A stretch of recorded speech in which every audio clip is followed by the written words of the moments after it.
وقت، دل اور نیند، ان تینوں کا آپس میں انوکھا رشتہ ہے۔ بچپن میں وقت بھی ہوتا ہے، نیند بھی آتی ہے، مگر سونے کو دل نہیں کرتا۔ جوانی میں دل بھی کرتا ہے، نیند بھی آتی ہے، مگر سونے کو وقت نہیں ملتا۔ بڑھاپے میں وقت بھی ہوتا ہے، دل بھی کرتا ہے، مگر نیند نہیں آتی۔ یہ عالی شان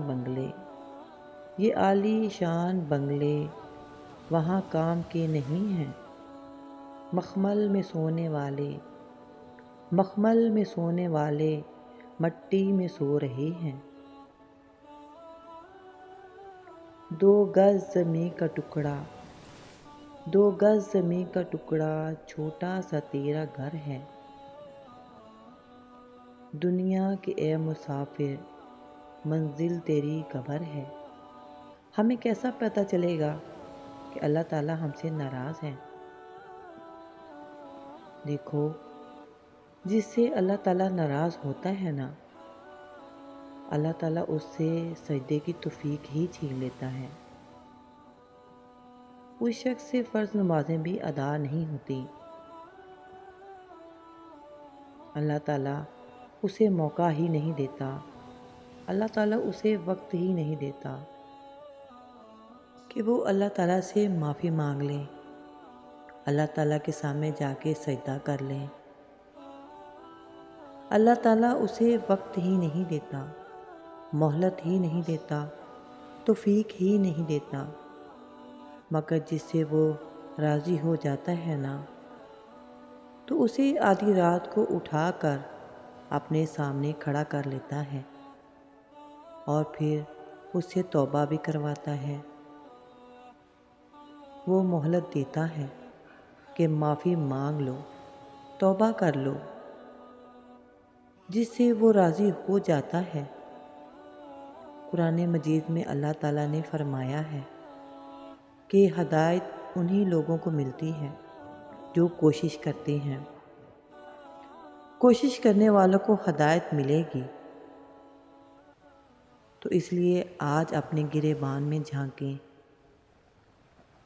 آج دیکھیں خود کو، کیا اللہ تعالیٰ نے ہمیں سجدے کی توفیق دی ہوئی ہے یا ہم سے سجدے کی توفیق بھی چھین لی ہے اللہ تعالیٰ نے؟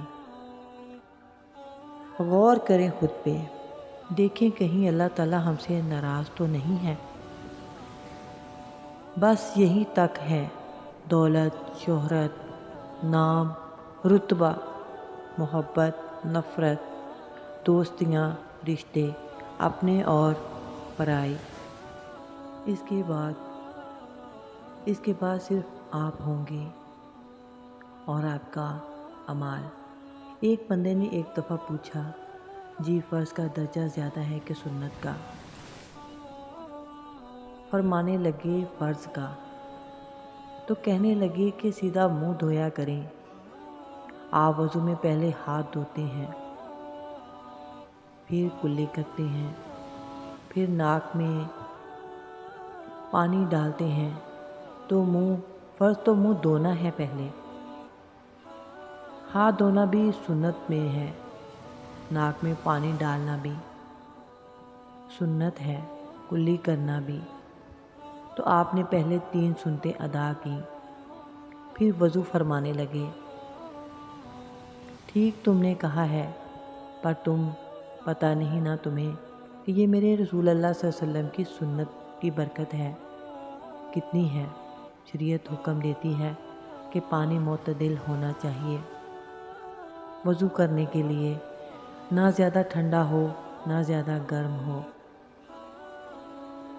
زیادہ گرم ہو تو منہ جل جاتا ہے، اور شریعت حکم دیتی ہے کہ پانی با ذائقہ نہیں ہونا چاہیے، حکم دیتی ہے کہ بدبو والا نہیں ہونا چاہیے۔ فرمایا اس لیے ہمارے نبی نے پہلے ہمیں 3 سنتیں دیں کہ ٹوٹی کے نیچے نہ ہاتھ کر کے دیکھ لو پانی زیادہ گرم تو نہیں، اور کہیں منہ نہ جلا لینا۔ پھر ہمارے نبی نے ہمیں سنت دے کے بتایا کہ منہ میں ڈال کے دیکھ لو بعض ذائقہ تو نہیں؟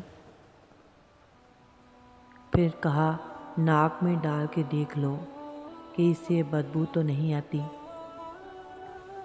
فرمایا مصطفیٰ نے، کہا میری 3 سنتیں ادا کر کے اب چہرے پر پانی ڈال لو تو فرض ادا کرنے کا مزہ آ جائے گا۔ سب سے زیادہ جہنم میں دھکا دینے والی چیز زنا نہیں ہے، شراب نہیں ہے، سود نہیں ہے، جوا نہیں ہے، یا ڈاکہ نہیں ہے، گانا نہیں ہے، عریانی نہیں ہے، فحاشی نہیں ہے، ماں باپ کی نافرمانی نہیں ہے۔ کیا ہے؟ نماز کا چھوڑنا نہیں ہے، روزے کا چھوڑنا نہیں ہے، زکوٰۃ کا چھوڑنا نہیں ہے، حج کا نہ کرنا نہیں ہے۔ کیا ہے؟ ارے کیا ہے؟ اور میرے نبی کا سنا ہے، هل يكب الناس في نار جهنم إلا حصائد ألسنتهم۔ وہ کیا ہے یا رسول اللہ؟ تو آپ نے مجھے دیکھا، آپ نے زبان پھر نکالی، ایسے زبان پھر نکالی اور یوں پکڑا، معاذ بن جبل کو ایسے سمجھایا جیسے معصوم بچے کو سمجھایا جاتا ہے۔ اتنے بڑے صحابی کو یوں سمجھایا جیسے گویا کہ وہ بچے ہی ہیں۔ معاذ زبان قابو میں رکھ، نفس کو سب سے زیادہ گندا کرنے والی زبان ہے۔